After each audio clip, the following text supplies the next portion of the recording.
I'll talk about it from a client perspective, from a client in the financial services, is that, just as you said to me, to people like you because you care. Well, we want to know that our advisors care, that the people that we're talking to care about us. And we also like to know that they're human.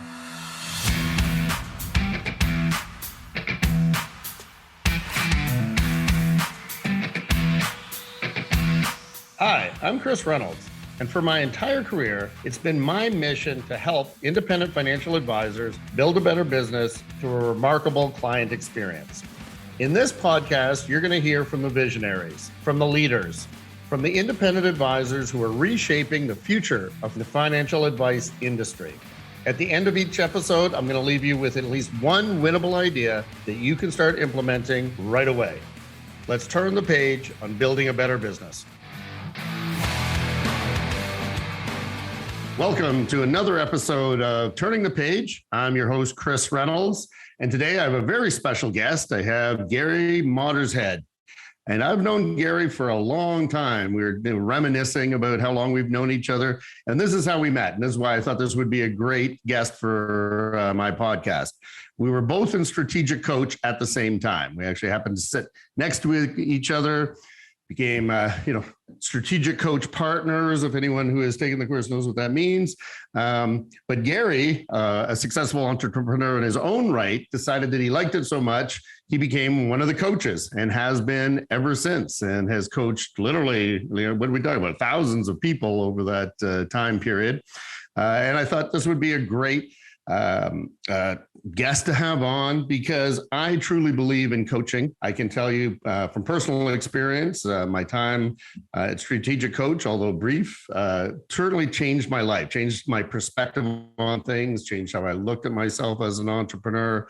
And I think it's incredibly important for people who really want to be successful to have a third party. So welcome, Gary.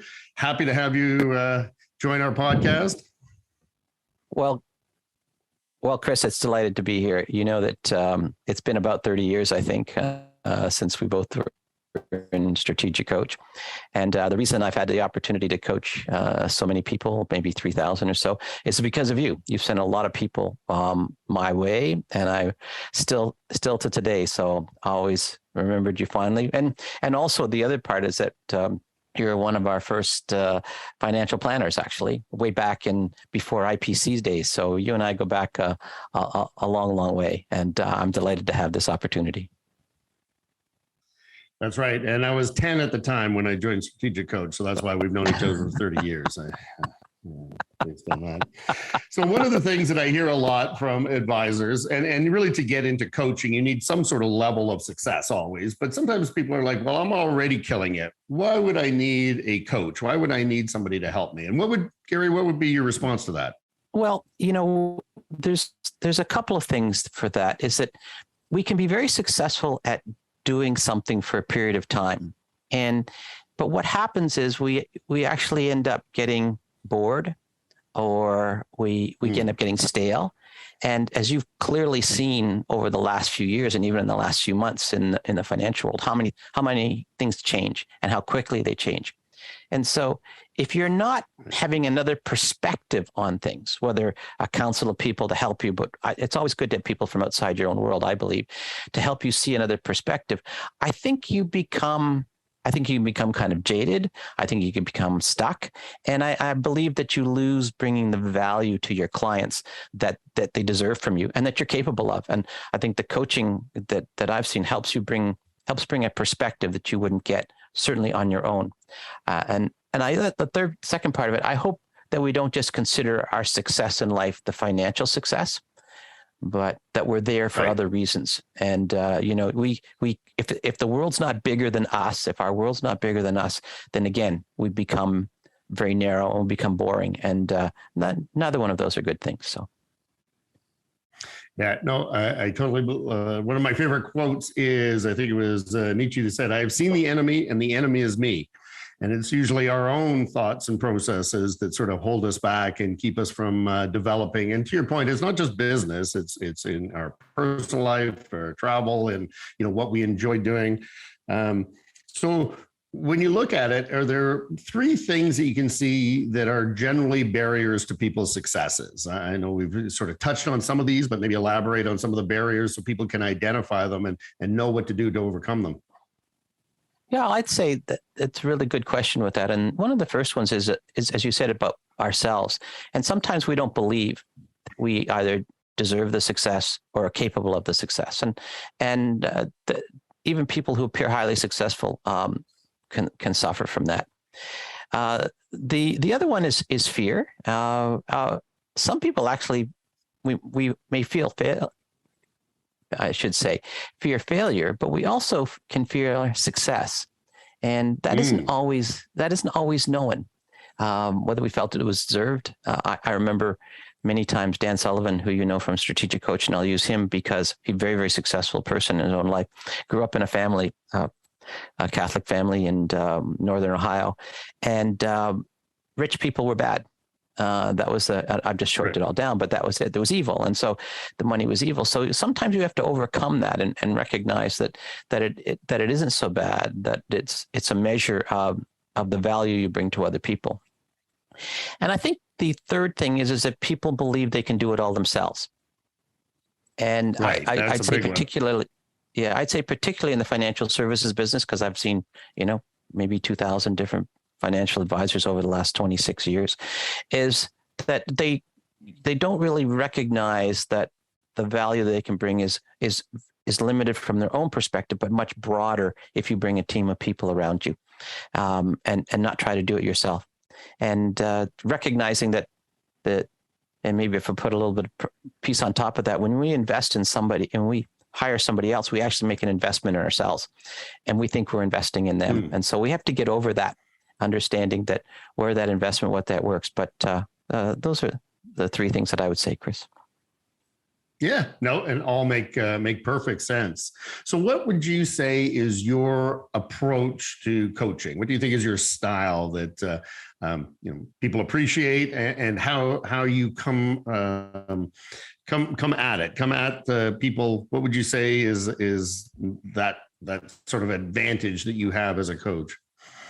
Well, my advantage is that I don't consider myself that smart. So maybe that's the one thing. So I have to listen to people. So I question. So that's always a good start. Yeah. Well, in a sense, it's that I don't know. I mean, I always look at it. So let me provide. A coach is not the same as a consultant, in my view. The coach is the person who helps you with something, but they don't necessarily.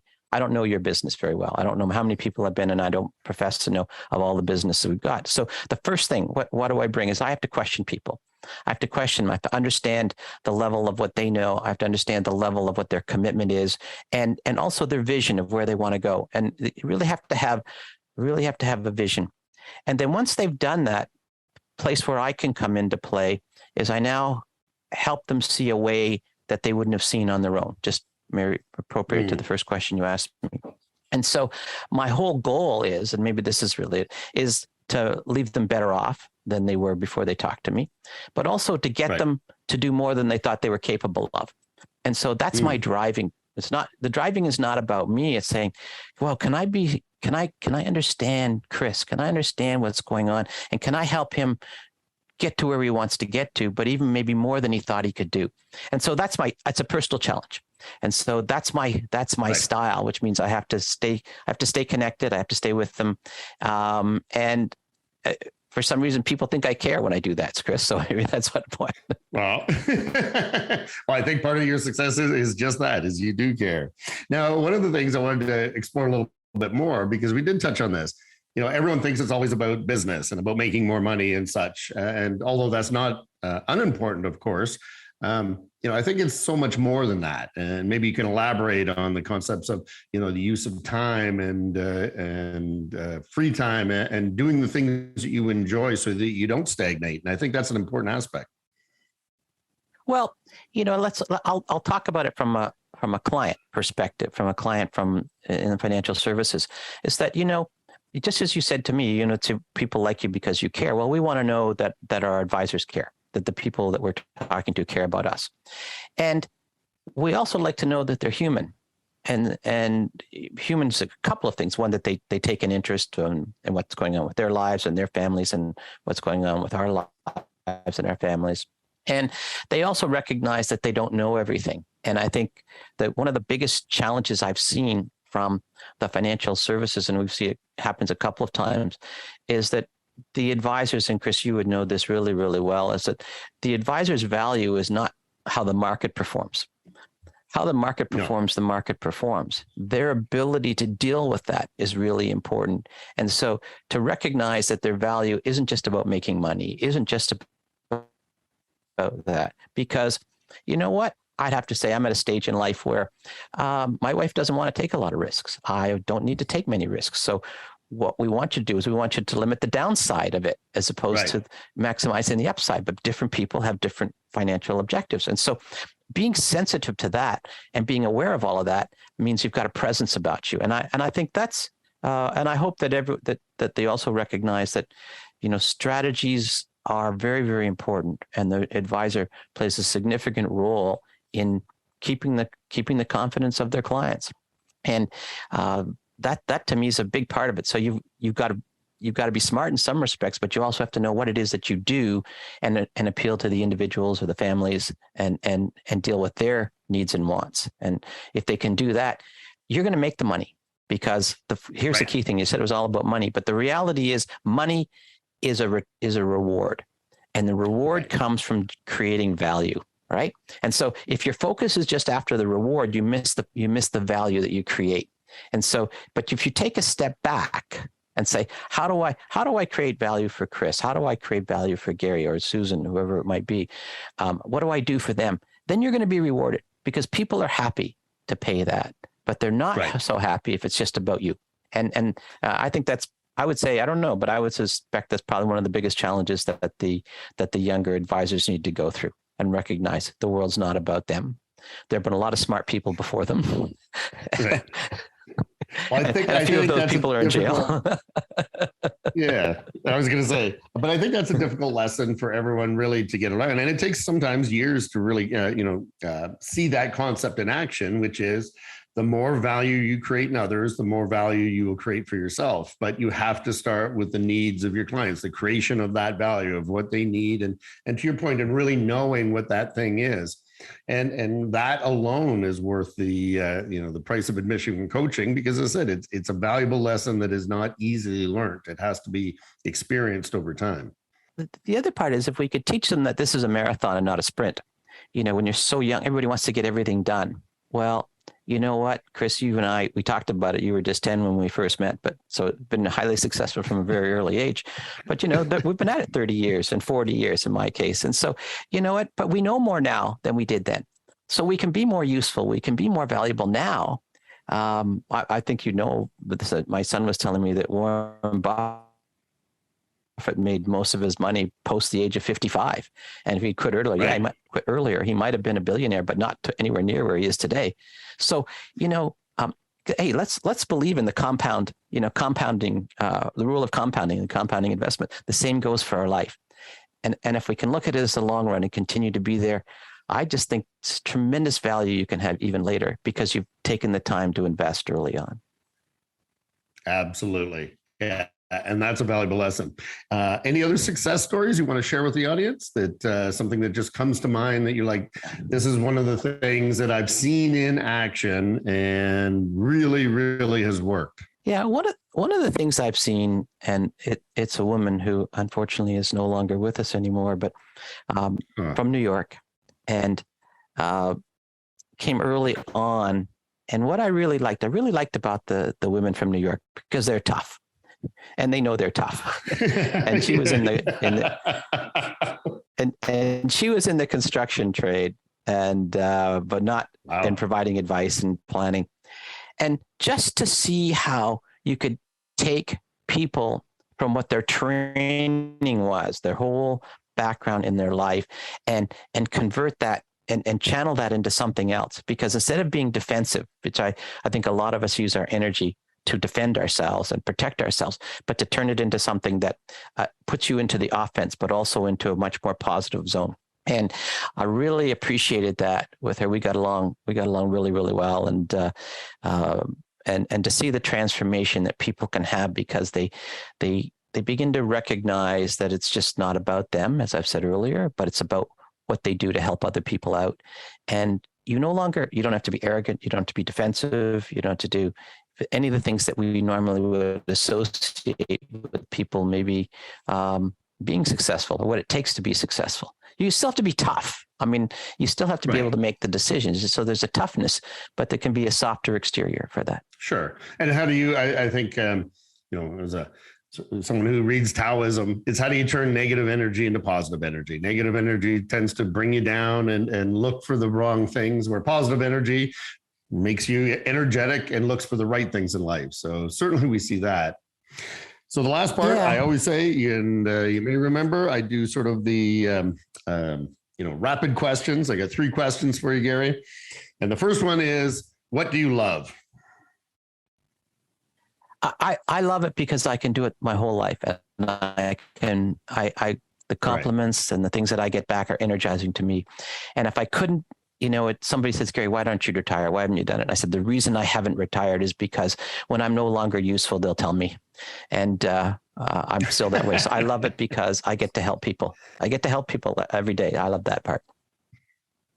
I love it. And this may be just an extension of what we were talking about earlier, but maybe there's another one. But what is your most memorable interaction with a client? Yeah, I said, and I was thinking about, that's a hard one with me, but I think the most memorable one is really kind of a little bit more general in the sense that just when people come at me with a challenge and they feel so right. In fact, as I'm thinking, I've got one, James from Chicago, and he in and out of coach and back again, but just that he was doing low income housing in Chicago, like the south side of Chicago. And he's an Afro-American, and he just had to fight all the time, very much like the first story. And just to see him now, what's happened, how he's cooperating, like the world is about cooperation, how he's cooperating and how he's transformed himself and what he's recognized he's done. Really, I get as you can tell, I get a tremendous amount of satisfaction out of that and joy to see that take place. You have to be willing, but I really enjoyed that one. So thank you for that one. Right. Oh, no, that's fantastic. And finally, how do you want to be remembered? I want to be remembered as somebody who did care, but who also helped. And my goal in life, my purpose in life is helping people and organizations grow. And every interaction I have with a person, if they give me the time, is to help them be more than they thought they could be. And I like that. Every single time I talk to somebody, I try and do some little thing that helps them along, provided I'm in a positive frame of mind. But that's how I want to be remembered, that I helped. Oh, I love it. Perfect. Well, my rant is, as I always do a rant, as a summary of our little time together, is the importance of coaching, of having somebody in your corner, but also that challenges you, that asks the right questions, who's seen other examples that might apply to you. And as I said, I can only speak from my own experiences, and it was dramatic, as I said, from how I looked at life and how I looked at entrepreneurship to where I stood, even 3 years into the program and carrying it on since then has dramatically changed my life and changed the life of people around me. So I can only tell people that, if you don't have a coach, go find one, because they're certainly well worth the investment that you make. And it is an investment, not an expense. And certainly we get caught up in our own mind and the way that we look at things. And by just opening up and asking, some great questions, the mind opens up and so many more opportunities present themselves. So with that, any final words for our audience, Gary? Yes, I just, as you were saying that, I just want to tell you, even though I'm a coach, I still have a coach. And I've had a coach. So it isn't just because the coach coaches other people that they're exempt from all of this. And Chris, on my rants too, I would never have done what I've done in my life. I would never have done the podcast. I've never written some books. I'd never do the things I've done or what I'm working on now had I not stuck with a coaching program now for 30 years. And one thing, the last piece I want to say is if you're going for a transformation, you want to change, you have to decide when that transformation's over. And right. I can't see an end to it. I want the transformation to be over yet. So that's it. That's very good words to leave our audience with. Well, thank you, everyone. And this has been Turning the Page with your host, Chris Reynolds. We've got our special guest, Gary Mottershead, and I hope everyone enjoyed it. Please, in the comments, any positive comments or anything you want to see in the future, please let me know. With that, I will see you on the next episode. So if you've liked what you've heard today, do us a favor and hit subscribe. That way you'll find another episode and another actionable takeaway on how to keep building a better business.